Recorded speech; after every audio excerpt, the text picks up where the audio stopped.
Ladies and gentlemen, welcome today to our podcast with a very special guest. We have Lisa Novak, the co-founder and sales agent of Novak Properties, a business that she co-founded with Mark 20 years ago. 20, can't believe it. Yep. Long time ago. Formerly, prior to that, not in real estate. So great entry into the industry with a very dominant brand in the Northern Beaches, a brand that I've personally been following for a long time, for my whole tenure in the mortgage broking industry. So Lisa, welcome on board. Thank you. I'm excited. So you've become quite a dominant figure in the real estate industry, I'd say. People probably know you around the country. You've, in my opinion, been a pioneer of socials. Your content is really coming up quite regularly on all various channels. And I imagine also, if you don't mind me saying, in today's woke environment, you could say that it would have been tough for you to be that dominant person in a very male-dominant industry, right? Correct. So let's firstly touch on your story. How you got up and running and how it was in that probably entry period as such, and then we'll go into some stuff about your market insights. So, Perfect. How's it been? Good, really good. So just to give everyone a little bit of context, I was always working in the background of our business. As you mentioned, Theo, 20 years ago, we started Novak Properties, and we were always doing things differently. Mark, my husband, and I have always been really innovative. So we've always gone against the grain. And at that time, 20 years ago, we decided to start an independent agency as opposed to going with a franchise, because we just thought we can't conform. Yeah, that's a really valid point, because 20 years ago, no one would think of the sort. The go-to concept was become an LJ Hooker or a Ray White or a McGrath franchise, right? Well, it was safe. Everything came packaged up. It's like, there's your brand, there's your colours, here's your letterheads, here's everything. So it was always safe, but we were like, we're just not going to be able to conform. What do you mean by that? What did you not want to conform with? So we just wanted a very, very unique brand. And even, you walk into our office, much like your office, when I walked in here today, we didn't want to have an office that looked like a real estate agency. And I remember when we opened up, it was actually called the Novak Agency back 20 years ago. But I remember when we opened it up and everyone was walking in the door going, what are you guys? Are you a modelling agency? Are you a recruitment agency? We had no photos on the windows. Yeah, you've got a unique office. You've always had a unique office. And at that time, it doesn't sound like a big deal now, but at that time people were like, this is just weird, that you're not having these for sale properties in your window. But at that time, we had a slushing machine. We had a reception area that looked nothing like a reception area. Everything was very open planned. Going back 20 years ago, everyone was in offices. And then we just sort of grew from there. Now you fast forward 20 years and our office looks like a bar. In fact, people will often walk in trying to order G&Ts. We have a 6-metre antipasto bar. That's our reception area. Yeah, I've been to that bar. And an indoor garden and, all sorts of things. But a big part of that transformation over the years has been social media. So can I ask, there's people in the real estate industry that have been in the industry for several years and wouldn't make a ambitious and confident move like you did with no prior experience to set up a real estate business from the get-go, right? And also as bold as, ignoring the support offerings in the industry like the franchise groups and just running with your own brand. Yep. Now, whilst you had no experience, your husband, Mark, had experience, but correct. also quite minimal, right? How many years had he been operating in the industry at the time? Well, Mark's been in the industry now all up just on 30 years, so quite a long time. He launched into real estate pretty much fresh out of school. Okay, so 10 years at the time. So that was actually a lengthy amount of experience to Correct. make a confident decision. Yeah, but had absolutely no experience in running an office. And in fact, I remember, and we were almost forced into it in many ways because Mark got fired from his job and he was the number one sales agent for the professionals group at the time across New South Wales. So he was a big writing agent. And I remember when he got fired and we were like, well, we'll just go open our own agency. He was 23 years of age. Oh, wow. And I said, you know how to run a business, don't you? And he was like, no. I said, you've managed people before? No. I was like, great, let's give it a go then. And off we went. What a love story. Now we're going into the category of romance here. This first ever on the podcast. That's beautiful. Tell me, now I want to touch on, because it's heavily, sort of recognised and spoken about these days, real estate, sales in general, not just real estate, but probably many sales industries or the sales sector of industries is male dominant. There's been many comments on some of these TV shows these days that it's hard to succeed as a woman in real estate. Surely you were privy to that in your early years. How's it been for you? Actually, really good. It's not that often that I come up against that. Things have changed. They really have, and I really do feel like they've changed a lot even over the last 5 years that I've been in real estate sales. I attended the ARIT conference. I know you guys were up there as well, the largest real estate conference in the Southern Hemisphere, just last week. And looking around, I have to say I was really taken aback that about 50% of the attendees were women. It's changed a lot there, it really has. Do I come up against do I have issues working in real estate sales, which I guess ordinarily has been a male-dominated industry? No. Women absolutely bring a lot to the table. There is no doubt about it. There's an empathy that we can bring to the table that is just, I think it's hard for guys to beat. I love that. It's like almost I prepared you for that answer, because what I was about to say is that what we find internally at Shore Financial, the female brokers versus the male brokers, consumers naturally trust women more than men. The salesman does tend to have a bit of a connotation with being a salesman where you can't really 100% trust what they're saying. Some people sometimes think, oh, he's a shark and he's out for his commission check or whatnot, where there's that motherly empathy from a woman where you naturally trust a woman more than a man. Like when I deal with a service provider, when it's a man on the phone, sometimes I'm questioning, is this accurate, what they're telling me? Are they just fobbing me off right now? That doesn't sound right. I agree. I agree. And look, on that, I can say that I truly do believe that I have been awarded a number of listings because I've been a woman. Some of my elderly female clients, they just that for them is just a security for them that I'm a female agent. You've actually owned it as your point of difference and used it to your advantage. Yeah. Yeah, that's great. That's just what some of us women do naturally. And when you said that 5 years ago there's been a clear change, or there's been a big shift, what do you think's changed in 5 years? What's been the offers environment or market environment that's made it more? So when I came into real estate sales, and look, I'd been in the background of our business for 15 years before I decided that I was going to launch headfirst into real estate sales, which allowed me to observe a lot, right, sitting on the sidelines. And there were so many things that just frustrated me. I was just about to say, I imagine you're getting frustrated. Yeah. There really was. And I was forever saying to myself, if I ever get into real estate sales, this is what I'm going to do.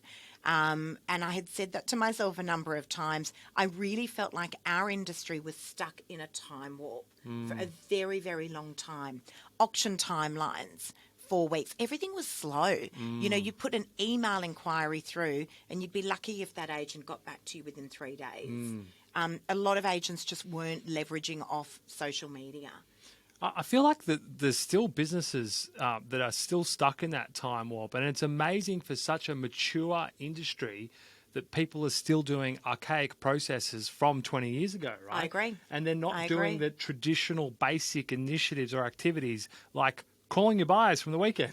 Agreed. It's amazing. I go through open homes and I give my name and number, and I want to hear what they call me and say the following week, and half the time I don't even get You called. don't hear. It's quite unbelievable. And if you look at the way we are as humans now, 5 years down the line, what are our expectations? Because forget about asking the agents what's right. You've got to ask the people what they want. You know, have a look at the way you order an Uber as opposed to how Yeah. we used to order a taxi. Yeah. But even how we order Ubers, you know, if you're on an Uber app and you're waiting for a car to arrive in 15 minutes, you'll literally cancel that. You'll pay a few dollars extra to get the Uber there in 3 minutes. Yeah. Same with the way we order food. You're Yeah. like, I feel like pizza, but I can have Thai here, you know, like within 10 minutes. So that's what I'm going to go for.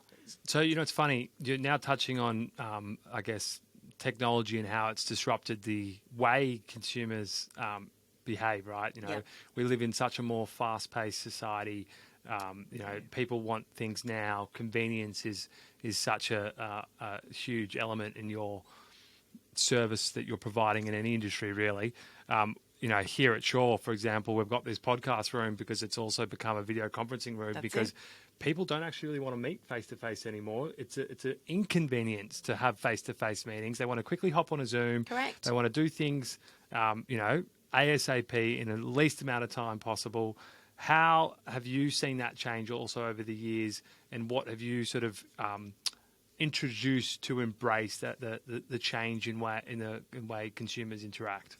So many things. So many things. So, as I said, rewind back 5 years, that was probably one of the biggest things that I observed looking into the industry from the outside. The timelines for everything was slow. And so I figured if I could just speed everything up for people, I would create happy customers everywhere.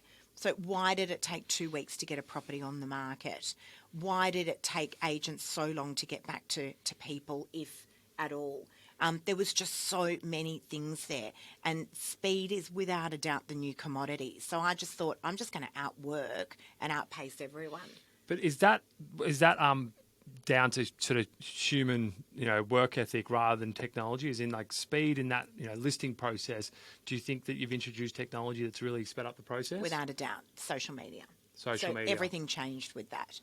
So when I sort of, as I said, you know, I came in with this speed of service mentality. I'm literally going to over-service clients with getting things done quickly. So I was winning hearts there, and then I leveraged off social media. So getting a photographer, Theo, through a property was slow. Getting a property to market was slow. Waiting for the newspapers to come out once a week with the real estate section was slow. Now, Yeah. I had clients calling saying, we need our property on the market. How can we do this fast? And I said, well, I've got this thing called an iPhone, and I can get your property out to the world immediately. In fact, I call it instant media.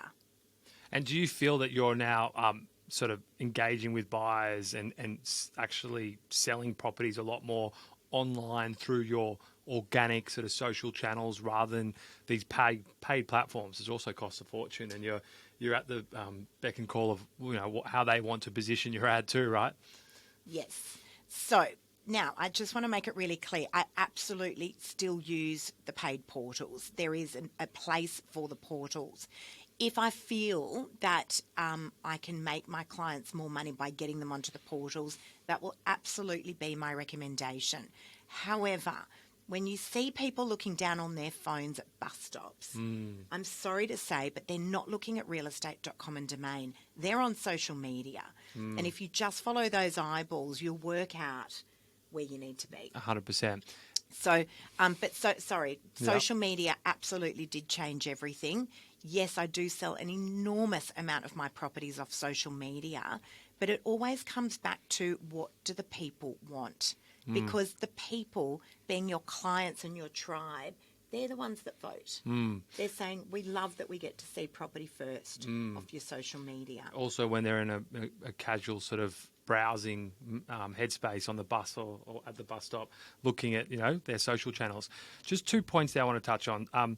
So the first thing, obviously, yes, you do need to still use the real estate portals, but I guess, you know, everyone's using the real estate portals. So you introduced the socials as a point of difference, right? on the socials, we're talking obviously Facebook and Instagram, right? Well, they're one of the two these days. Facebook, Instagram, LinkedIn, and TikTok. And TikTok as well. Yes. Yeah. And what about YouTube? We do use YouTube. I personally don't use it as much. There's definitely an audience there, but I don't use it as much. And from what I witness here in our business, yeah, these platforms are only going to be as good as the time and effort you put toward them, right? As in TikTok, for example, if you're going to use TikTok, you need to be engaging on TikTok and handling an inquiry, right? Like your questions that arise, you need to respond straight away. Correct. Is it quite a time-consuming yes. activity, it is, right? Yeah. You've got to commit. You really do. One of the biggest things I'm often saying when I'm training people on how to do this sort of stuff on social media is that you've got to be consistent. So for me, consistency is about 3 to 5 hours a day. Wow. 3 to 5 hours a day. Does anyone help you with that? No, I do it all myself. Wow. Yeah. And there's, look, there's the magic there in itself because it's not going to be great. I'm not a content creator. I don't really want it to be polished.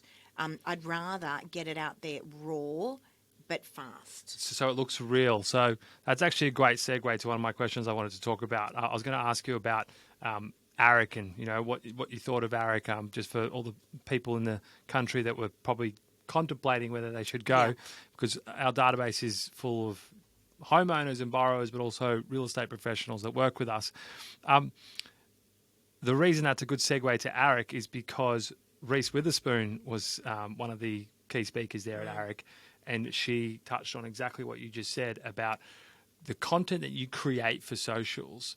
It can't be too polished. Correct. It can't be something that's all about how you want to portray yourself. Don't think about trying to look like the rock star real estate agent or trying to look like the perfect housewife. It's about creating content that you need to connect with your followers and think, how are they going to feel when they see this? And that is the most, I feel like, insightful thing that I heard that day. Her and Ryan Serhant were amazing. They were amazing. But she said that, because she's quite a businesswoman, right? She's got that. Phenomenal. She's got that. I think that surprised us all. Yeah, it did. I have to say. Because we're all thinking she's this big Hollywood actress. No one actually knew she was this incredible entrepreneur. Yeah, she had a business with 130 staff. I forget the name of it. Unbelievable. Yeah, but so that content comment, creating real content that doesn't look too produced, doesn't look too polished, and the key message there I took from that was making sure that you think about the person on the other end, your audience. What are they going to feel when they see that, right? And is that pretty much your approach? By the sound of things? Without a doubt. Look, the thing is that when you're putting yourself out there onto social media, people just want to see the real you. Because I'm a real estate agent. I'm not a rock star. Yeah. I'm not out there to be a TikTok influencer. I'm out there to be Lisa Novak and offer a service to my clients. I want people to know that when they see Lisa Novak on their Instagram, and then when they meet her in real life, it is actually the same person. So on that note, that's why I think it's also important that you mix a bit of professional and personal content, right? Do you do that?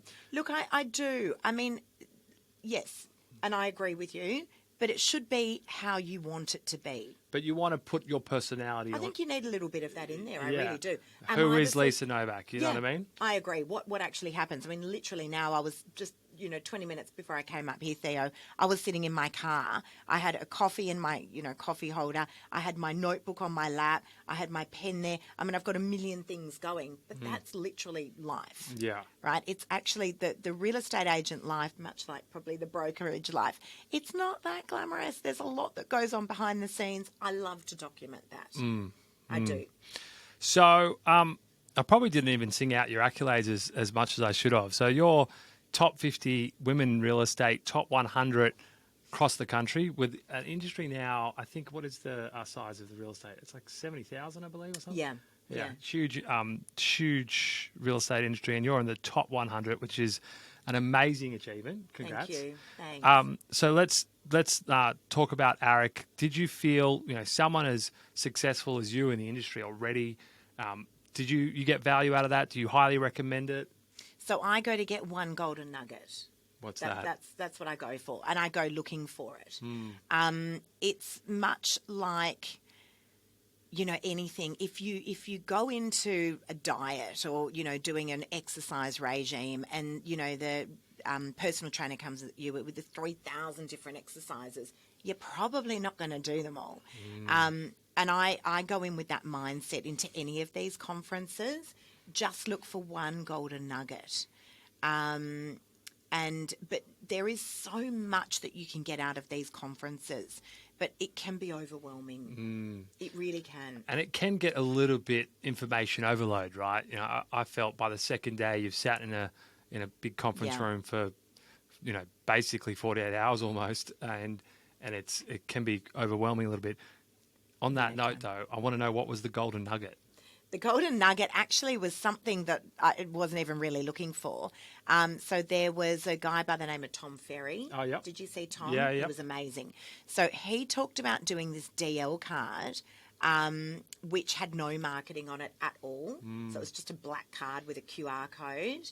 And when you QR'd the code, people could get their property value very quickly, which I do. I do a 3-minute SMS appraisal for people's properties. But I loved the no marketing. Again, I like to do things against the grain. I like that it didn't have a real estate agent all over it. And sometimes, real estate marketing can be a bit cheesy. It had nothing. And it's all the same. No marketing. I loved it. It's normally all the same too, the real estate marketing. I think in any industry, you've got to stand out from the crowd and do something completely different. Exactly. Even if it's a bit strange and obscured, like what's going on there? I agree. So when you say blank QR code, you said you do something similar for a 3-minute appraisal. How do you do? How do you do an appraisal on a property that you might not have gone through? Yeah. So it is a sight unseen appraisal, and I'm always very upfront about that. So we promote that campaign in just 3 minutes. I can appraise your property. SMS me through your property address to my mobile number. I grab that data, which is very valuable data for a real estate agent, and I plug that into RP data. There is a little button on there that allows you to produce a report. I send that report back to the prospective vendor with a quick little text that says, please note it's sight unseen. If you would like something a little bit more accurate, just respond with a yes so I can walk through your property in 5 minutes. That sounds fantastic. Yeah, that's new age real estate service right there. Yeah. All right, so enough about the real estate industry as such. Let's talk about the bigger hot topic right now. The real estate market, the property market.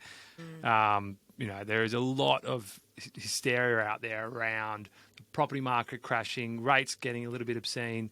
You're on the front line, just like us. Yeah. You're dealing with 3 different channels of consumers. You've got your buyers, you've got your vendors, and you've also got your landlords, right? What are you hearing, seeing, feeling? Well, then we might get into the million-dollar question of your forecast of what's next. So this is changing week by week. We haven't seen a market like this before. We've never seen stock levels this low on the northern beaches. Currently, they're sitting at about 480 for properties on the market. And what is it normally for the past, say, 5 years? At least double.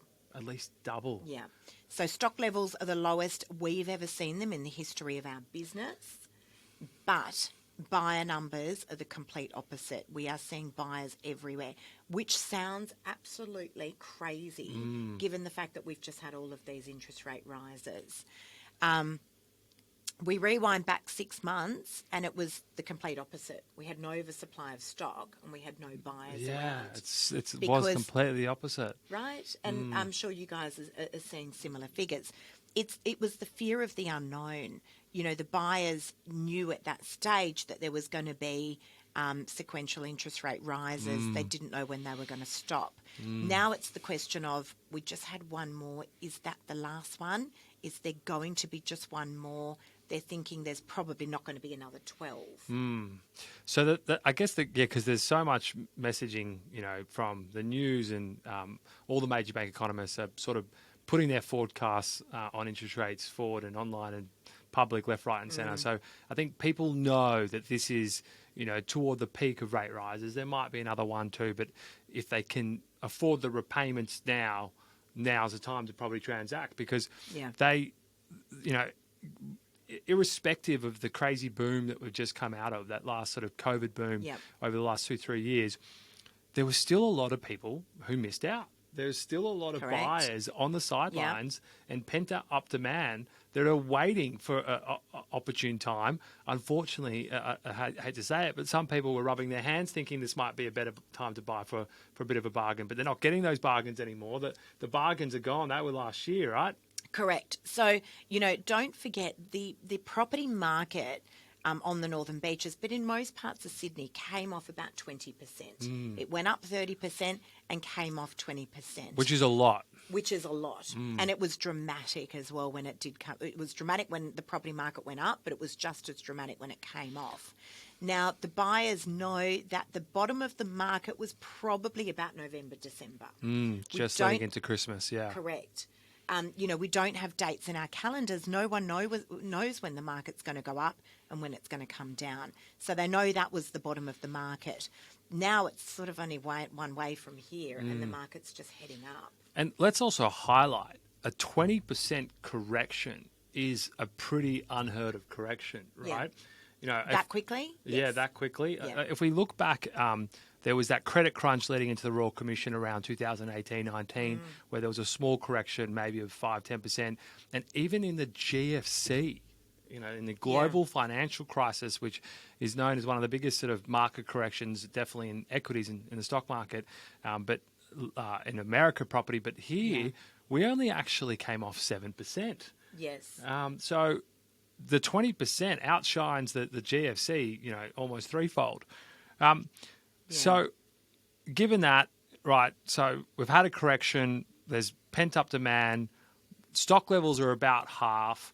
The question we get asked all the time is there now going to be a whole lot of vendors that have been procrastinating about listing coming to the market, hopefully in the spring season? Spring is typically the best season for buying a home. There's the most amount of stock. Is it looking that way? Are you having those conversations, and that's what you're going to be seeing?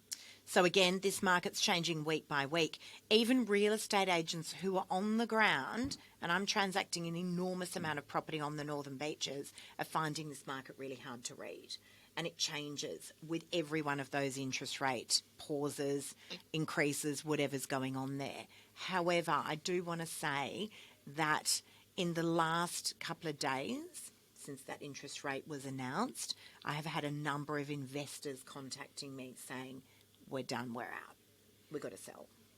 Wow. So I feel like that one has tipped the majority of people that I've been dealing with. Yeah, I do believe we're going to see more stock hitting the market. Are we going to see an avalanche of it? I don't believe so. Ordinarily, spring's a busy time. I don't think we're going to see this avalanche of stock coming on. I don't. People are just genuinely nervous, Theo. They really are. Yeah, everyone's sitting on the sidelines. That's why there is less activity and less sales. Correct. To your point, in the Northern Beaches market, it sounds like roughly 50% less stock across the country. CoreLogic's data shows about 25%, 24.4, I think to be exact, less stock across the country in new listings for this period, for this quarter, compared to the 5-year average. Wow. Yeah, so it's not comparing it to the COVID boom. It's not comparing it to some crazy times, 5-year average. So there's definitely a attitude of just, I'll wait and see what happens next. Everyone's in a holding pattern. But even so, you were touching on, a bit of mortgage pain, a bit of people tapping out from, where now their repayments are at, which is infamously referred to as the mortgage cliff, which is this $370 billion worth of fixed rate loans coming to maturity between June this year and July next year, over that 12-month period, where we're probably seeing people come off 2% interest rates to 5.5%, 6% potentially, even if there's another 1 or 2 rate rises. We're having, I feel like this day and age, homeowners are very acute with their finance. they're well aware of these upcoming changes, and they're planning ahead, right? Okay, that's interesting to We're, hear. we're having conversations where they're either saying, I'm going to need to look at selling. They're not going to let themselves getting into a Yeah. distress situation, or they're rejigging their finances. A lot of people we saw in COVID actually went from maybe having an apartment that they were thinking about upsizing for the family home to instead keeping the apartment and moving to regional areas like correct. the Central Coast, Southern Highlands, South Coast, even up to Queensland, Noosa, and having a bigger home out of the city and having a small home like an apartment in the city because of the change in the work from home arrangements. That's right. Some of these people are just now planning accordingly, and they're just saying, well, I can't afford to own both properties in this current interest rate environment. That's right. And they're just selling one of the two properties, but it's not really a crazy distress situation, right? Well, no, and I think this is part of the bigger picture, is that the buyers last year were saying, we're just going to wait because the market's probably going to keep coming off. And we said, guys, how much further do you think the market can come down? And then in the beginning of the year, they were like, we're just going to wait because there's going to be a lot of distress selling.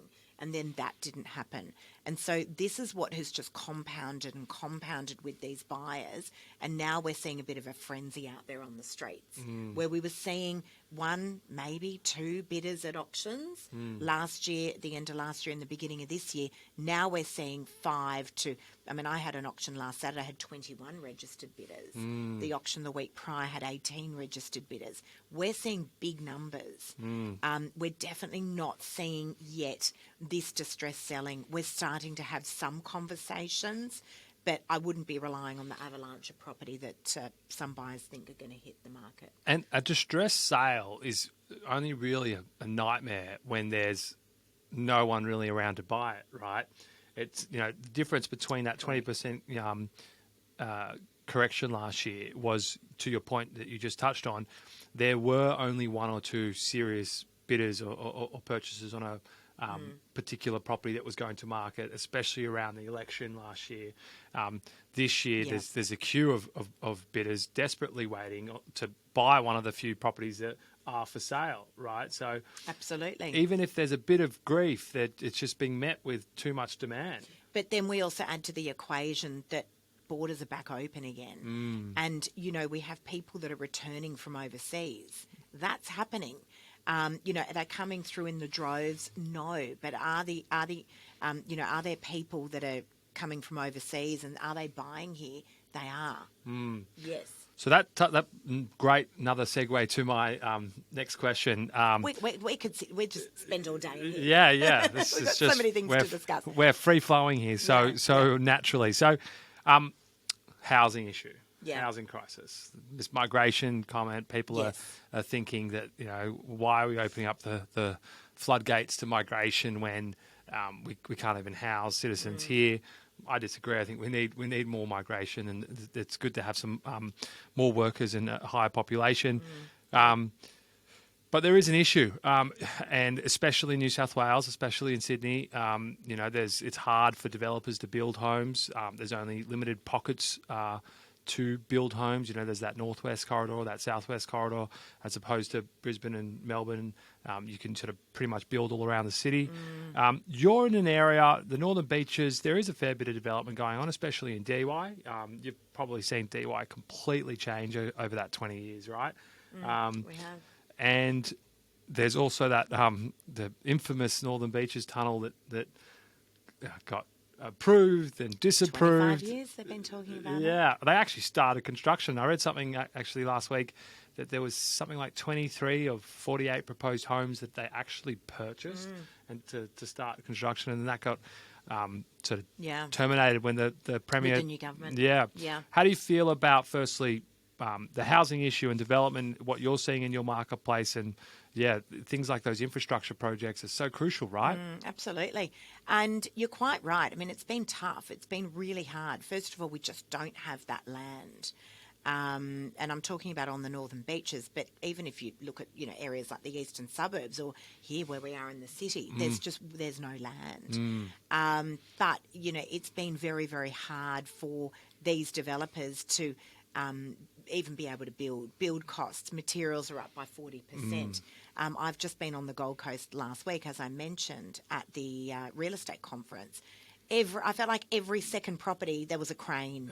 I could so not true. believe the amount of developing that was going on there. And high density developments, right? That's the big point of difference. Like in DY, there's been some sort of more high density, but in majority of Sydney, you can only build sort of 3-4 levels out of the ground in suburban areas. Well, it's interesting that you say that, because in DY, it felt like the whole suburb was under construction, but it was all happening on the main arterial road, on Pittwater Road.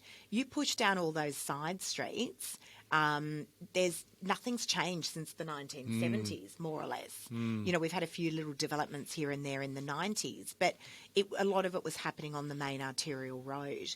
But again, the tallest tower that's there is Meriton, and that's 16 floors. So there just are no high rises there. Well, Harry Sugarboff did. I was just going to say that. Yeah, he did actually say recently, High Rise Harry, who is most infamously known as only sticking to Sydney for his residential developments.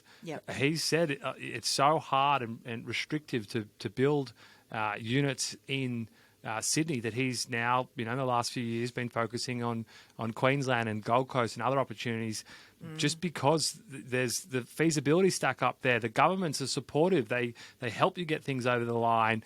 And he made a famous comment. He goes, "If I can't do it, no one can." That's right. And you know what? That is actually his solution to so many things. That is he keeps saying, forget about trying to get inflation under control, build vertically, because this is the issue right here. Rents are going up, investors are getting out of the market because it's just too tough, which is pushing rents up, and we've got no properties being built. So, this is, and we just keep hitting brick walls everywhere. And we've made it tough for investors to actually own a property with different sort of lending regulation, different interest rates on investors. It's not attractive anymore, right? Yeah. No, that's some valid points. The other thing, Harry talks about vertically integrating, or if that's what you're saying, where you build to rent, right? A lot of developers have gone now down a path. Instead of building to sell units, they're building to rent because of that rental crisis. And two major factors, the two biggest factors toward inflation, were rental prices and housing prices. Two major things that contributed to inflation being a major increase. So I can't remember what the rental increase was, but the housing increase was an annual average of 8.9. So this goes back to your point.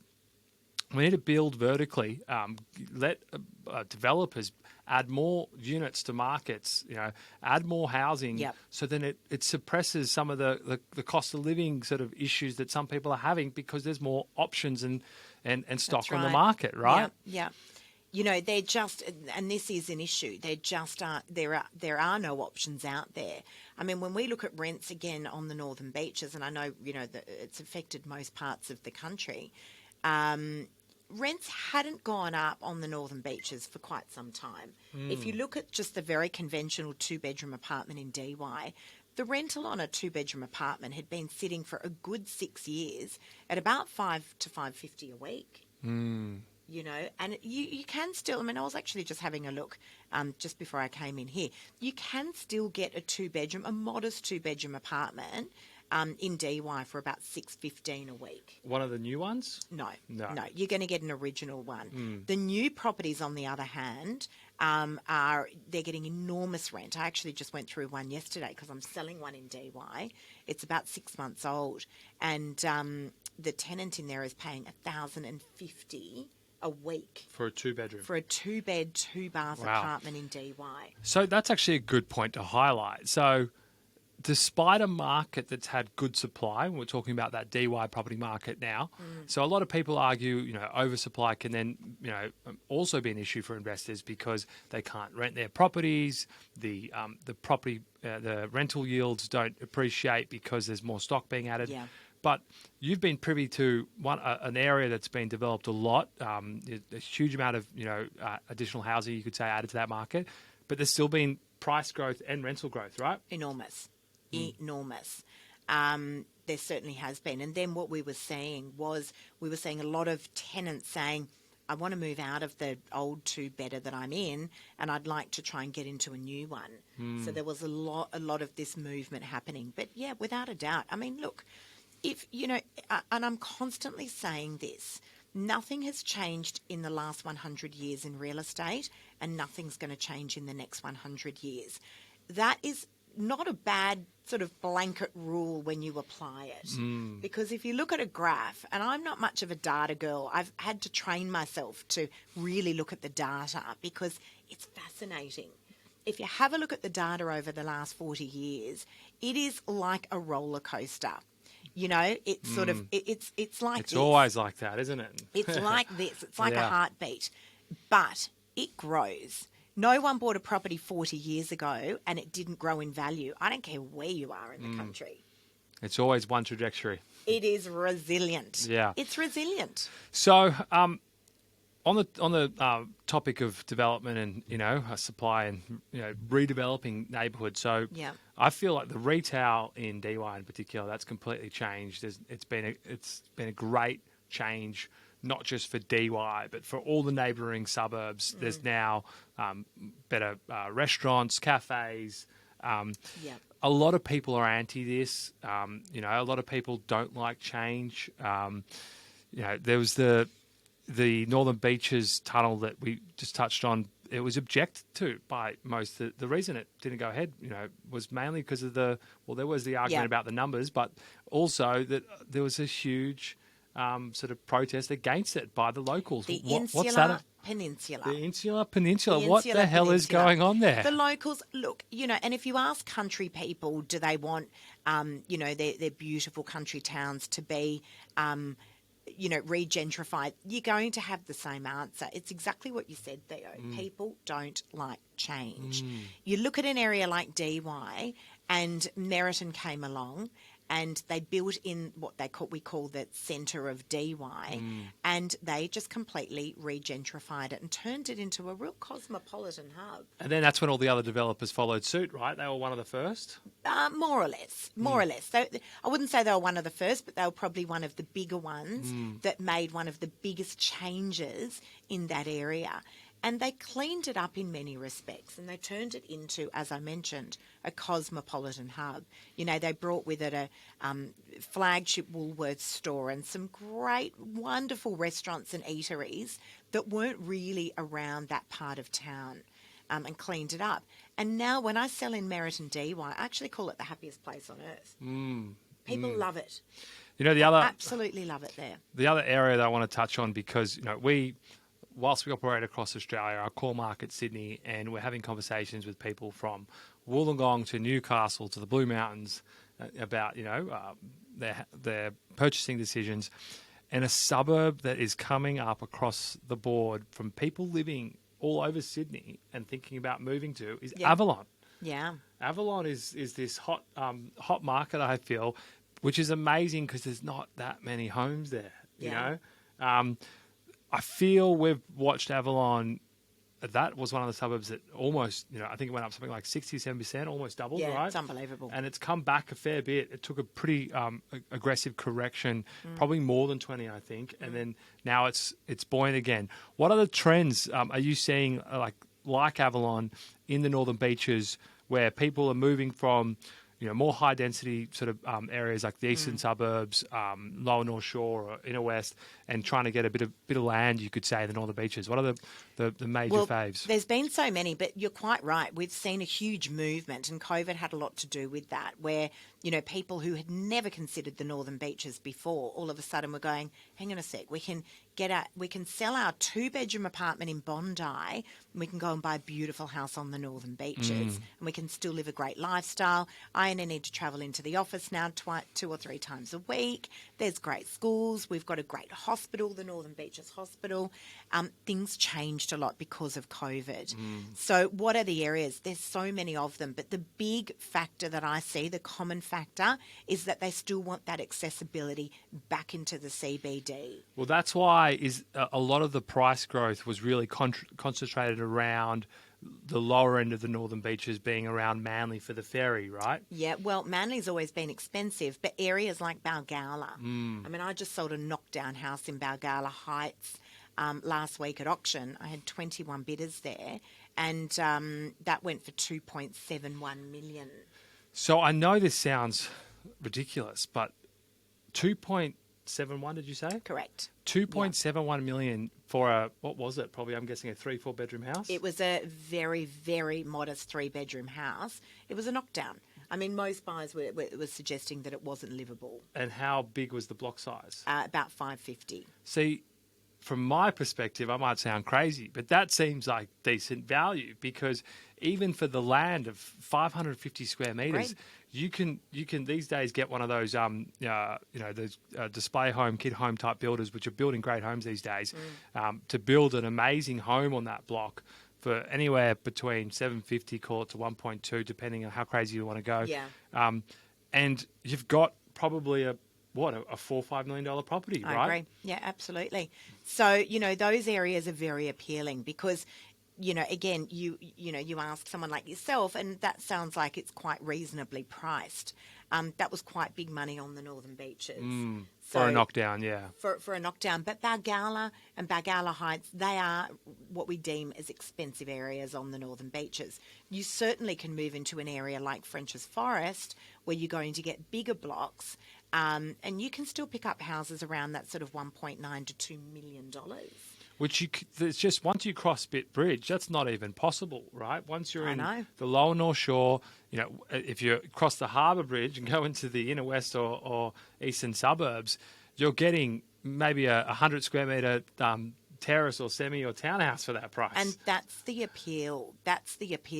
So a lot of families were saying, we're going to, as I mentioned, we're going to sell the 2-bedroom apartment in Bondi for very similar money, and they're moving over and they're buying a lovely home on the Northern Beaches. It's a great lifestyle. It's safe. As I said, you've got great education. You've got great shops. You've got everything around you that you could possibly need and more.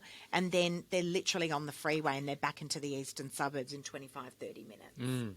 So that's touching on some trends there. So something that we're seeing across the business is probably the young families making those decisions, right? They were, in their youth, living close to the city, happy to live in a small apartment. Maybe after their first or second child, they've realised we need some space. We need a yard. We need some grass. Yeah. We don't want a balcony for the kids. We want a proper yard.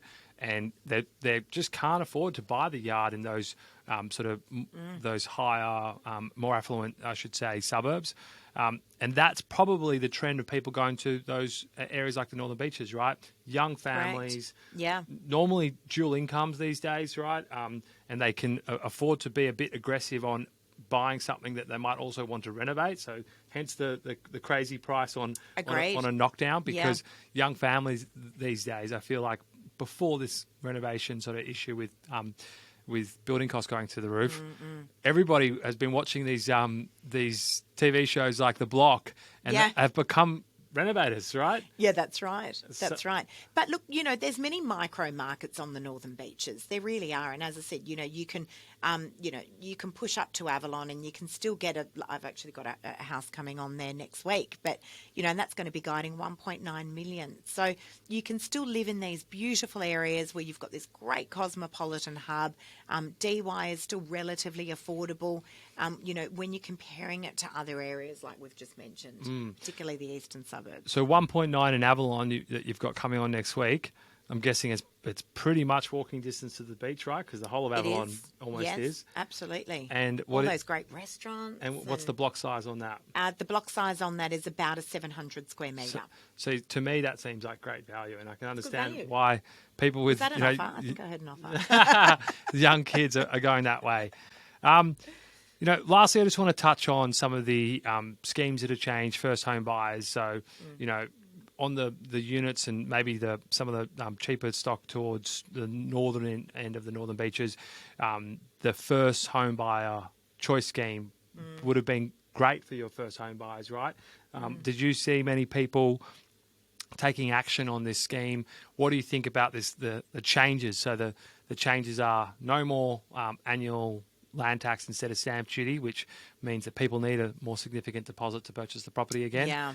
And they're just lifting the waiver from 650 up to 800 and between 800 to a million. It tiers back in. In Sydney, a lot of properties are above that $800,000 mark, and it's quite tough for first home buyers then because they're still having to pay stamp duty, right? I agree. So it hasn't been as successful as you would think it would be, Theo. It's quite unusual, and I don't know what you guys are seeing. Certainly we've had people taking advantage, but I remember back in the sort of GFC time, and there was at that time, and don't quote me on this, but there was some sort of a first home buyer incentive. The grant, yeah. Yeah, there was the grant. And I remember that being enormously successful. We literally couldn't list enough of these little lead-in properties for these first home buyers. They'd come in and they'd walk straight out the door. We're not finding that this time around. And I just think that is purely because it is so hard for these first home buyers to get into the market. If we have a look at what a lead-in property on the Northern Beaches looks like, you used to be able to pick up apartments there, 1 and 2 bedroom apartments starting at about 450,000. Now your lead-in property is sitting at about 600 to 650,000. So I just think these guys, they just can't afford it. And I don't think that the incentives are good enough. So once again, perfect answer there almost. It's like I prepared you for that because I can relate to exactly what you're referring to. But it's true. We found that the first home buyer choice scheme, where you could opt in for the annual land tax as opposed to the upfront stamp duty, it was officially released in January. And for the last 6 months, no one really knew about it. And we were releasing so much content. We even did podcasts like this with people discussing the matter, and it wasn't really being promoted enough, endorsed enough, and recognised enough.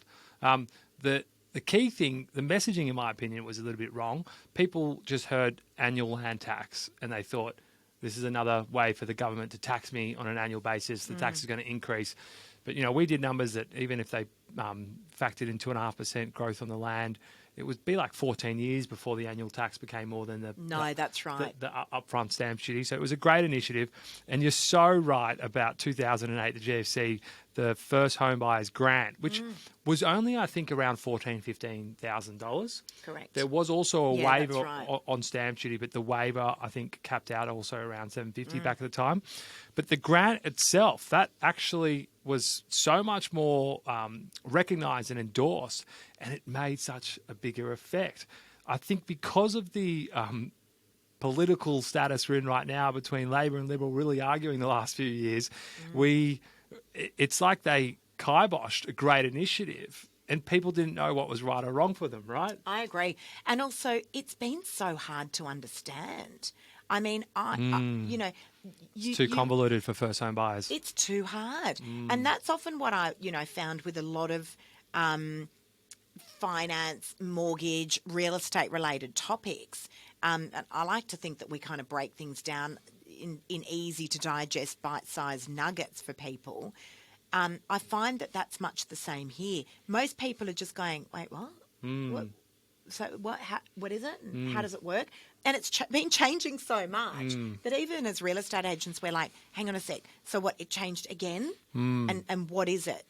And if you've ever tried to Google first home buyer grant, try to do that. Oh, see what information you so find. So much information it's that comes up. It's overwhelming. And to your point about the stamp duty sort of waiver, discount, whatever you want to call it, with the choice scheme and the annual land tax, they released so many discussion papers over the years with different mechanisms and systems that they were suggesting. So to your point about hopping on Google, there's so many news articles that actually outline incentives or structures that never actually came to fruition. Yeah, that's right. So- So it's like, oh, that sounds great. Oh no, it's not available anymore. Yeah, and like things like It's true. they were saying that one thing that we had consumers quite worried about is that if they bought a property and opted in for the annual land tax, that if they sold the property, let's say within 4 or 5 years, are they going to have to pay back 2/3 of the stamp duty that they didn't pay in the first place? And there was a discussion paper from the state government saying that that was the case about 2 years ago.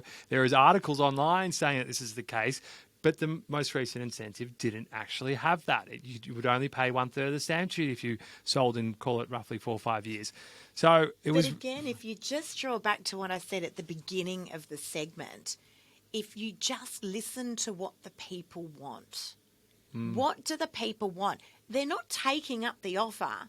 Maybe it's not working. Try something different because that did work. The incentive that was offered back when the GFC took place, clearly it worked. I mean, I remember it, and I wasn't even in real estate sales at the time. Well, it's just a straight up cash injection to help you buy a property. That clearly, what the people want. That sounds good. That's going to work. It's no red tape. There's no ifs and buts and T's and C's. It wasn't complicated. It was if you fit into this box, you can get X amount of money. And people went, "That's great. That's me. Thank you. I'll take it."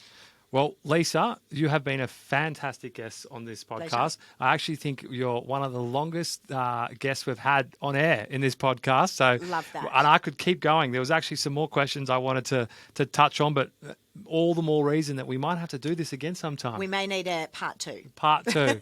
So thanks again for coming on board. Pleasure. It's been a great session, and look forward to doing this again. Likewise. Thanks, Theo.